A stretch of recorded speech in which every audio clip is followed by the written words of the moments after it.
Nuestro objetivo cuando vamos a unas elecciones, cuando sean, será siempre tener una mayoría suficiente de gobierno. ¿Descartaría gobernar con ministros nuevos?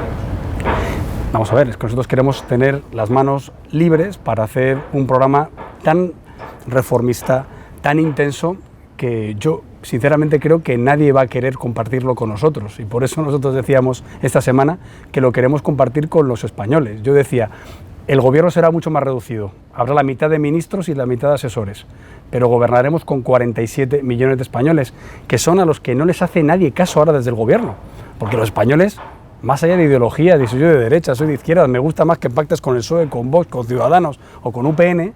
Los españoles lo que quieren es que pactes para que puedan elegir colegio y hospital, que pactes con ellos para que les baje los impuestos, que pactes con ellos para que les garantice las pensiones, que pactes con ellos para que garantices que España sea un país unido, que se respete en el mundo. Y eso es de lo que nadie pacta ahora desde el gobierno, porque a la gente les da igual Puigdemont, le da igual Torra, le da igual Abascal, Arrimadas, Sánchez o Casado. A la gente lo que le importa es su padre y su pensión, su mujer y su sanidad, su hijo y su educación. Y también les importa su país. Y eso es lo que se está abandonando, y por eso nosotros queremos reconectar con esa fuerza tranquila, con esa nueva mayoría, con ese centro fuerte que quiere un cambio en España. Sánchez Ayuso está haciendo una gestión estupenda en Madrid. Yo creo que para mí es un orgullo que esas apuestas que hicimos en las candidaturas, que no tenían ese apoyo inicial ni mediático ni dentro del partido porque desconocían cómo eran, ahora todo el mundo vea que han sido buenos gestores y además cerca de la gente y además en los peores momentos, y esa era mi responsabilidad. Y no era fácil apostar por personas que ocuparan candidaturas municipales y autonómicas. Mi responsabilidad no es decidir quién preside ni las provincias ni las regiones. De hecho, llevamos 62 congresos provinciales y unos cuantos regionales, y yo no he opinado de ninguno, ni de Ávila, ni de Palencia, ni de Elche, ni tampoco de Madrid. Yo soy un firme defensor de las primarias, soy el primer presidente del PP elegido por primarias, que se presente quien quiera, que gane el mejor y tendrá todo mi apoyo. He hablado con ella personalmente de esta polémica que se ha generado a cuenta del Congreso del PP de Madrid. Isabel es amiga mía de hace 16 años y o si no hablamos, nos mensajeamos casi a diario. ¿De este tema en concreto lo han podido...?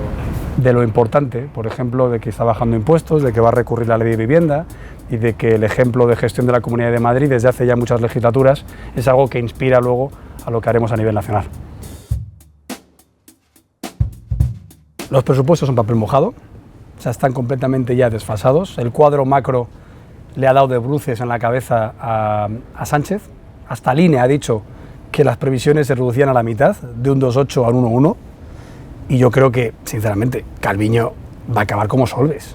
O sea, yo soy Calviño y me voy del gobierno mañana mismo. Le han dejado en ridículo con el SMI, con la reforma laboral, con la reforma energética, con el tema ahora de las leyes de vivienda que decían que iban a respetar la propiedad privada. Yo creo que está haciendo un papelón absolutamente impresentable. ¿Qué es lo que nosotros planteamos en estos presupuestos?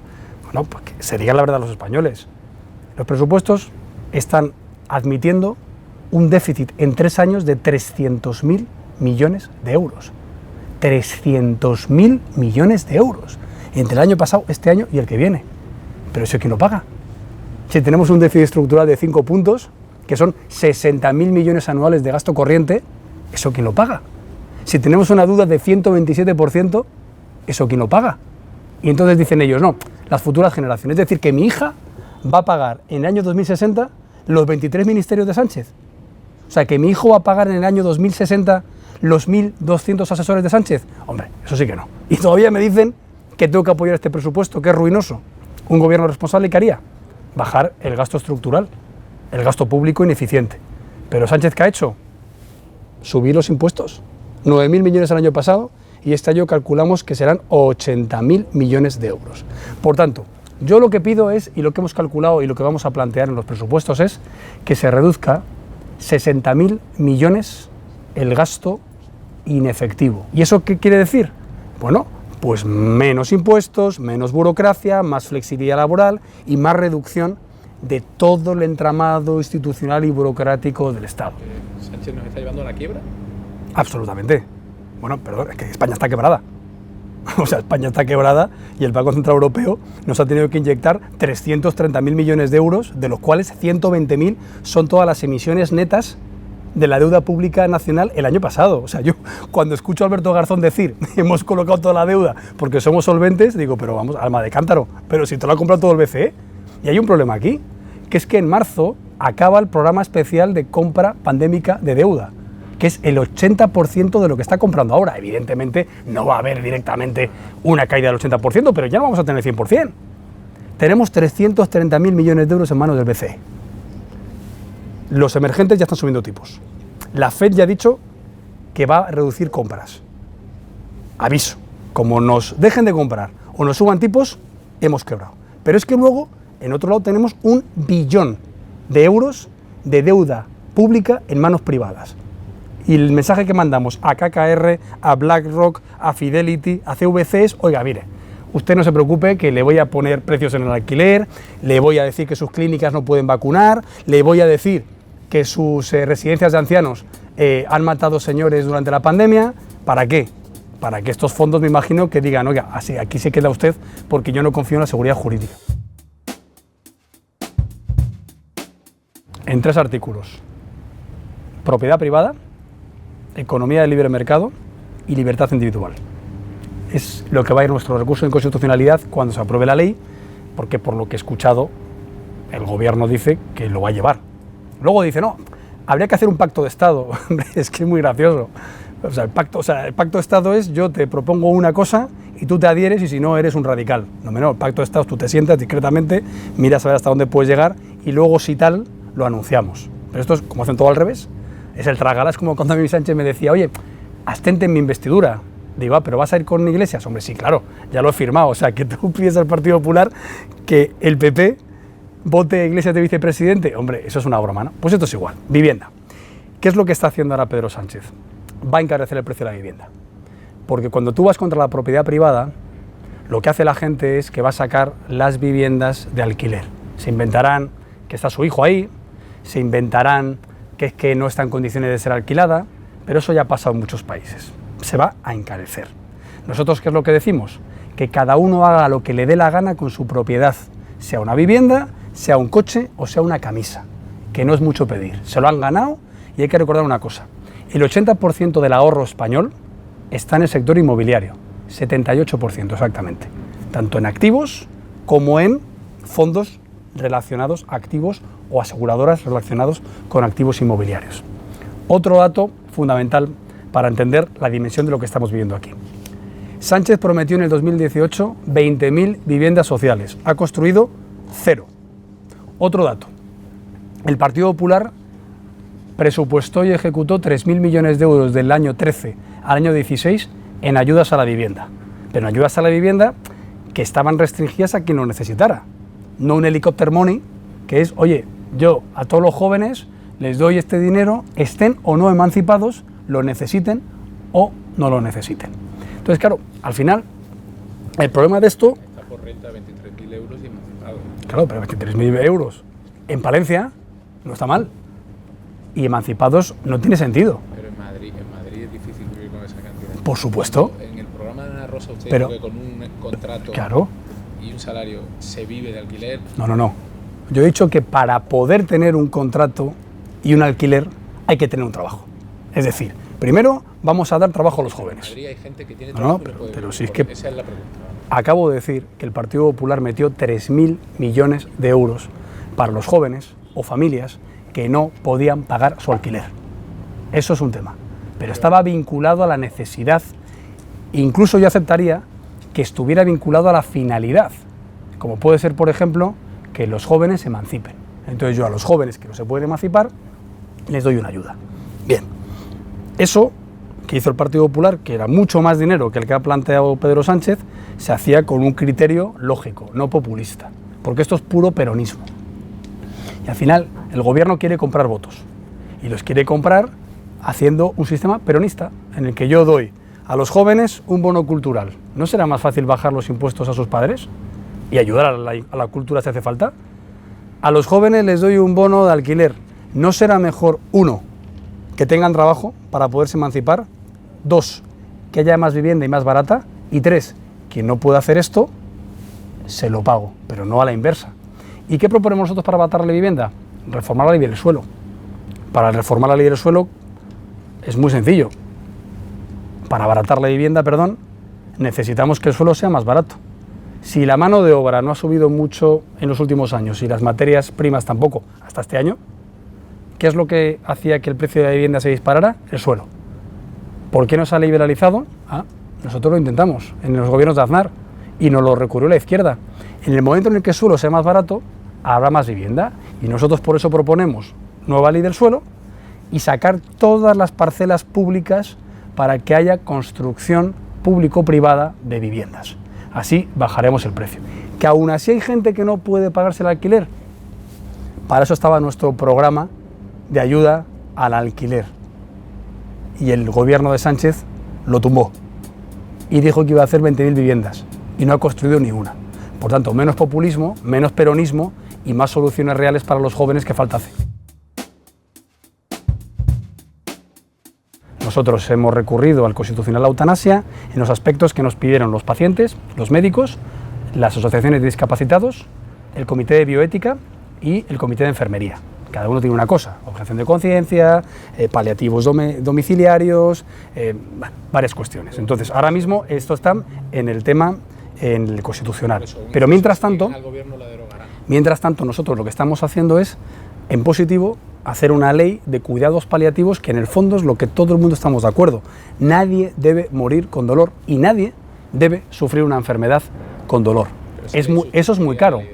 Entonces lo que hace esto es que en vez de que el único recurso sea la eutanasia, lo que pedimos es que todo el proceso de la enfermedad tenga recursos que son muy caros, porque además requieren de intimidad, es mejor que se den en el domicilio, no en el hospital, y que no falte de nada. En España, solo el año pasado murieron 55.000 dependientes sin que ni siquiera se les reconociera su grado de dependencia. Murió mucha gente con enfermedades crónicas teniendo dolor, y eso no se puede entender en el siglo XXI. Por tanto, es una ley muy progresista en cuanto a que va directamente a que no haya un sufrimiento. Los médicos te dicen exactamente en qué momento los cuidados paliativos pueden incluso acortar la vida, pero eso está asumido, lo asumen incluso los médicos que han jurado en su juramento hipocrático nunca ir contra la vida. Ahora, lo que nosotros no veíamos era una ley de la eutanasia, como ha hecho el gobierno, que solo se parece en Europa a la belga y a la holandesa. Recordemos que la británica tuvo mucha contestación y la portuguesa ha sido derogada. Entonces, hombre, a mí no, yo creo que hay otras fórmulas de cuidar el último tramo de la vida. Y el tema del aborto y de la eutanasia, si le parece inconstitucional y va a hacer una ley alternativa, significa que va a derogar la ley de eutanasia si llega al gobierno. Una vez que está recurrida al Constitucional, nosotros tendremos que estar a lo que dice el Constitucional. Pero lo que sí que creo es que, en gran medida, una buena ley de cuidados paliativos, por cierto, que ya es conocida, porque la presentamos como texto alternativo a la enmienda a la totalidad, si es buena, y vuelvo a la experiencia de países muy avanzados en esto, como nórdicos o al otro lado del Océano Atlántico, si es buena, responde muy mayoritariamente a las personas que verdaderamente están desesperadas porque tienen unas dolencias crónicas insoportables. Entonces, lo que nosotros estamos haciendo es, vamos a tratar perspectiva social no penal, perspectiva de incentivo, de fondos y no de castigo. Tema de la maternidad es lo mismo. Hay una ley del aborto que está recurrida en el Constitucional y nosotros ¿qué queremos? ¿Hablar otra vez del Código Penal? No. Nosotros lo que queremos es hablar de que todas las mujeres que quieran ser madres lo hagan con apoyo de los poderes públicos. Conciliación, educación 0 a 3 gratuita, vivienda, desgravaciones fiscales, apoyo a las familias numerosas o a las familias monoparentales o a las familias que están en el paro. Entonces, eso es lo que tenemos que hacer. En España hay un problema demográfico terrible. En Europa hay un problema de natalidad insoportable. ¿Qué es lo que tenemos que hacer para pagar pensiones, para pagar sanidad, para pagar los servicios públicos? Pues que haya población. ¿Qué dos alternativas hay? O una inmigración masiva o fomentar la natalidad. ¿Qué es lo que queremos hacer nosotros? Fomentar la natalidad.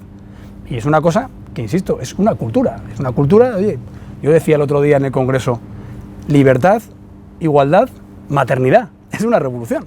Porque al final lo que tú estás diciendo es, oye, si hay un 60% de jóvenes en España que no se puede emancipar y quiere, si hay un 80% de mujeres, según el CIS, que dice que le hubiera gustado tener más hijos, y si hay un 40% de jóvenes en paro y un 20% de fracaso y abandono escolar, ¿qué tenemos que hacer?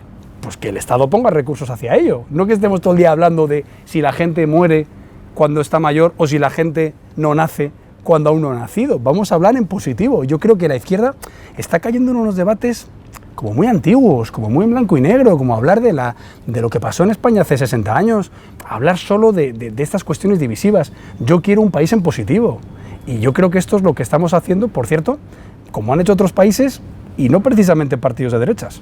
Pero en un país en positivo entra la actual ley del aborto. Por tercera vez, las leyes que están recurridas al Constitucional, en nuestro recurso dejamos muy claro qué es lo que no nos gusta, lo que pensamos que no es un derecho, lo que pensamos que no debe ser una cosa obligada a los médicos, lo que pensamos que no es un derecho humano y que un médico tiene el riesgo de ser condenado por maltrato, por violencia de género, si se niega a practicar un aborto porque sus convicciones, ya no religiosas, sus convicciones profesionales le dicen que no tiene por qué hacerlo. Es decir, eso es lo que hemos recurrido. Pero mientras tanto, ¿qué hacemos? ¿Seguimos hablando y haciendo entrevistas de si nos gusta una cosa, nos gusta otra? No, vamos en positivo. ¿Qué queremos que haya en España? Más niños. ¿Vamos a obligar a la gente a tener niños? No. Ahora, ¿podemos ayudar a la gente que quiere tener niños libremente, sin que ningún político le diga lo que tiene que hacer, a que tenga más facilidades para tenerlos? Sí. Y esto lo vivimos cada uno. Yo tengo 2 niños. Bueno, y afortunadamente tengo una situación laboral estable. Pero ¿cuántos amigos tengo yo que en una situación laboral peor se han quedado en un niño? O han esperado a tenerlos a los 40 años y luego han tenido problemas y luego no tienen, por ejemplo, dinero para un tratamiento de fertilidad. Eso es una cosa que vamos a incluir. Queremos democratizar los tratamientos de fertilidad. ¿Cómo? Pues poniendo recursos, si esto es muy claro. O sea, aquí podemos elegir. Yo quiero tener 23 ministerios o quiero que la gente pueda tener tratamiento de fertilidad público. Lo segundo. Yo quiero tener 1000 asesores en Moncloa o quiero que los mayores que tienen dolores tengan una enfermera en casa o un enfermero para poder administrarle tratados paliativos. Eso, o sea, al final, los recursos son limitados y hay partidos que se ocupan de la guerra civil y que se ocupan de lo que pasó con la poliomielitis en los años 50, y hay partidos que nos ocupamos de que el COVID se pueda gestionar bien y de que las familias tengan niños. Oye, y los españoles votarán en blanco y negro, todos de mal humor, todos insultándonos, todos acordándonos del abuelo, o la gente que habla de los nietos, que habla en color y que habla en positivo. Tiene que pedir perdón el Reino de España porque hace 5 siglos descubriera un nuevo mundo, respetara a los que estaban allí, creara universidades, creara prosperidad, construyera ciudades enteras. Pues yo creo que no. Por lo que yo he estudiado, y más en el caso de México, por los nuevos estudios que se han hecho en un libro que publicó una reseña muy interesante El Mundo, en la que se estima incluso qué es lo que hacía el indigenismo en los años previos a la colonización española, con cifras muy reales de lo que se estaba haciendo con las víctimas de los propios esclavos de esos imperios, que por cierto son los que hicieron que los españoles ganaran, porque los españoles eran muy pocos, fue la base, fueron los oprimidos de esos países, en ese caso, bueno, de esos imperios, no eran países, los que hicieron que los españoles triunfaran en su llegada al Nuevo Mundo. Entonces yo, de verdad, que creo que en esto las falsedades históricas son terribles, pero hombre, claro, yo puedo entender que lo haga el gobierno mexicano para dividir y para, yo qué sé, para sacar un rédito, pero que lo haga Podemos. O sea, que Podemos reniegue de España, que la leyenda negra española la esté escribiendo el gobierno de España actual, es una cosa insólita. Por cierto, la leyenda negra pasa de la leyenda negra actual, porque el gobierno de España es el que patrocina el régimen de Chávez y Maduro, dándole subvenciones a sus empresas, o es quien se niega a llamar dictadura a Cuba, o es quien calla entre las atrocidades de Ortega, o es quien le parece muy bien lo que está pasando en Bolivia y en Perú recientemente. Entonces, claro, eso hay que cambiarlo. Una de las cuestiones que hemos dicho también en la convención es que nuestro gobierno recuperará el vínculo atlántico con Estados Unidos. Se acabaron los pasillos de 28 segundos, hay que volver a legislaturas en las que estábamos en la Casa Blanca 8 veces, y hay que recuperar el vínculo con Latinoamérica. Se acabó que España no pinte nada en aquellos países que nos llaman la madre patria. Eso no había pasado nunca.